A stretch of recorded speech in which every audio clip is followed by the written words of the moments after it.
Thomas Soto. Le kiosque d'Europe 1 et toutes ses plumes, Marion Calais pour les régions, Ève Roger pour la presse internationale, Axel de Tarlet qui travaille sur l'économie et Eva Rock qui regarde la télé. Bonjour à tous. Bonjour Thomas.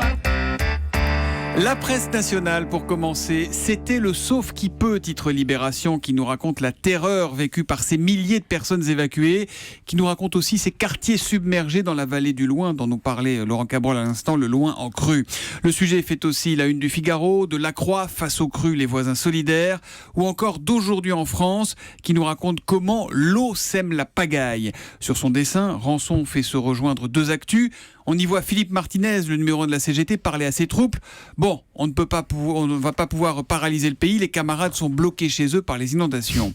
C'est aussi l'heure de gloire du fameux zouave du pont de l'Alma. Mais au fait, c'est qui ce zouave, se demande Métro News. À chaque crue, c'est lui qui sert de repère aux Parisiens. Serge Reggiani lui a consacré une chanson et même donné un prénom. Il l'appelle Octave. Installé depuis 150 ans, il représente un soldat des zouaves, ces régiments français d'Afrique du Nord qui se sont illustrés lors de la guerre de Crimée au milieu du 19e siècle et plus particulièrement pendant la bataille de l'Alma dont Napoléon III a célébré la victoire en inaugurant ce pont en 1856. Sinon, dans Aujourd'hui, Jean-Luc Mélenchon donne quelques conseils à François Hollande. Le meilleur service qu'il rendrait au pays serait de renvoyer Valls et de mettre la loi El Khomri dans les cartons. Et puis un peu plus loin dans le même journal, c'est le président du PSG dont on peut se demander si lui ne veut pas renvoyer Laurent Blanc, son entraîneur. Il est temps que ça change, tonne en tout cas Nasser El Khelaifi, toujours pas remis de l'élimination précoce de son club en Ligue des Champions cette saison.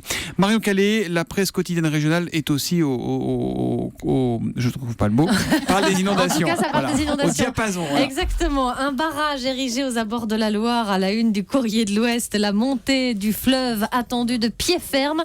Comme en 95, un barrage a donc été mis en place par précaution près d'Angers. Manuel Valls, toujours déterminé, cette fois c'est dans l'Est républicain. Interview aux journaux du groupe Ebra, avec cette citation à la une: « La France n'est pas bloquée, pas question de reculer, pas par entêtement, dit-il, mais par conviction. » Dans Nord Littoral, des armes en circulation dans la jungle de Calais. Des migrants ont été blessés par des plombs lors de la rixe du 26 mai dernier dans laquelle plusieurs dizaines de personnes avaient été blessées. L'histoire du jour, on la trouve dans la République du Centre. Ça pourrait presque être le dicton du jour. Qui veut braquer doit savoir nager, Marion. Et ça, les deux malfaiteurs qui ont attaqué mercredi un supermarché de Fleury-les-Aubrais près d'Orléans auraient dû y penser. C'était donc avant-hier, vers 13h.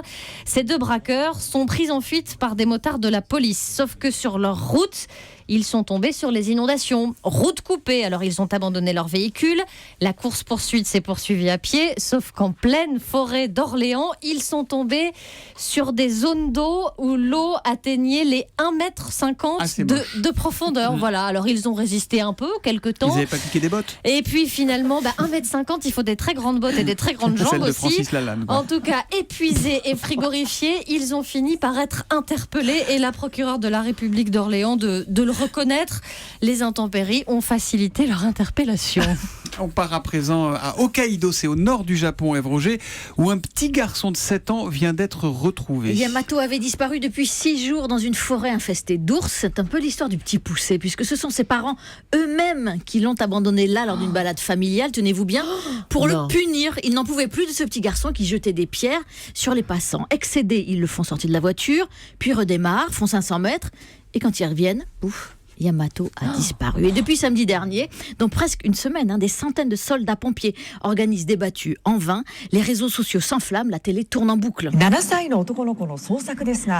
cette journaliste de la télévision japonaise raconte que les parents avaient tellement honte qu'ils ont d'abord dit aux policiers qu'ils l'avaient perdu lors d'une cueillette dans la forêt, avant d'avouer évidemment la vérité. Mais ils sont débiles. Mais il faut être débile pour faire ça. Il faut un permis pour être parent. Ou excédé. Alors on a retrouvé le petit Yamato dans une base militaire à 6 km de l'endroit où il avait disparu. Pendant 6 jours, il s'est réfugié dans un local avec matelas et un lavabo à l'extérieur où il a bu régulièrement. Et quand un soldat l'a retrouvé, il a dit qu'il avait faim simplement. À la télévision, écoutez bien, le père a raconté en sanglotant qu'il s'était excusé auprès de son fils. Alors je sais pas vous, mais moi je pense que ça va servir de leçon, surtout aux parents. Moi, je serais Yamato, je divorcerais de mes parents.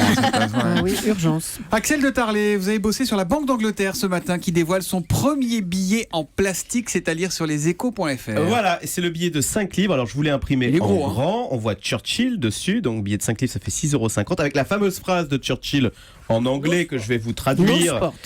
Non, c'est pas celle-là.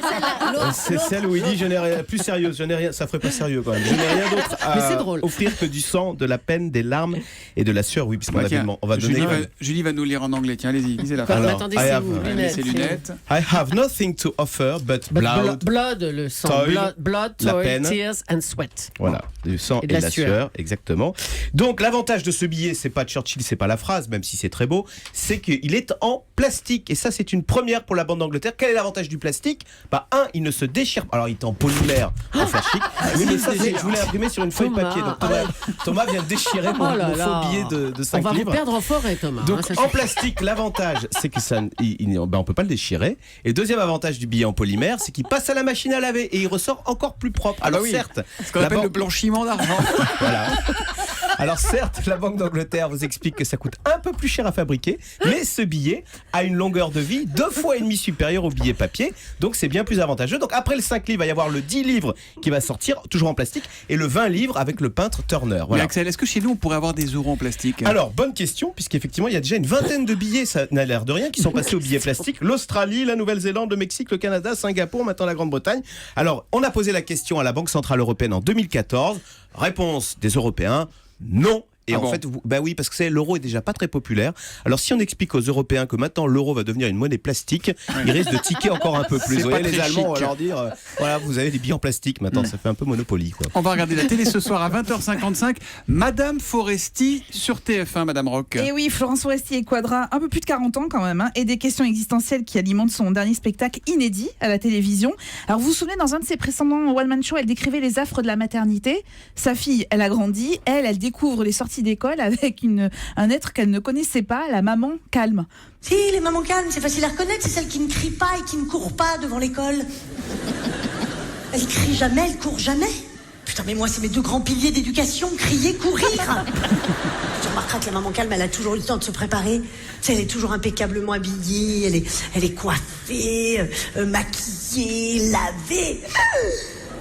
Putain, mais on fait comment ? On se couche pas, on se lève à 5h30, c'est quoi le projet exactement là ?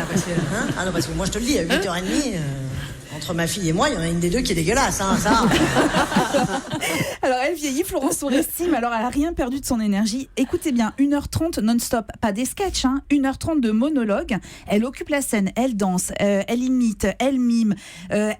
Franchement, regardez jusqu'au bout parce qu'il y a une séquence, la dernière séquence, c'est un hommage à toutes les femmes qu'elle admire. Il y a Simone Signoret par exemple, Annie Girardot, et une imitation d'Arletty. Et c'est vraiment, il y a un moment de poésie et d'émotion dans un spectacle qui est extrêmement intelligent parce qu'elle y parle d'humour, à travers l'humour, elle y parle de féminisme, de notre société de consommation, de nos rapports aux enfants. Et comme on est tous d'accord pour dire qu'on a vraiment besoin de rire en ce moment, eh bien c'est sur TF1 et votre vœu sera exaucé. Voilà, ce soir à 20h55, Madame Foresti. Et sinon, Julie, tiens, niveau média, Jean-Marc Morandini. En direct des médias, on recevra Emmanuel Chin, producteur de 7 à 8 sur TF1, et Thierry Demézières qui signe le portrait de la semaine depuis 15 ans dans l'émission. Allez les amis du kiosque, vous pouvez aller vous perdre dans la forêt. L'essentiel c'est que vous soyez là lundi, rideau sur le kiosque. Europe 1, il est 6h24.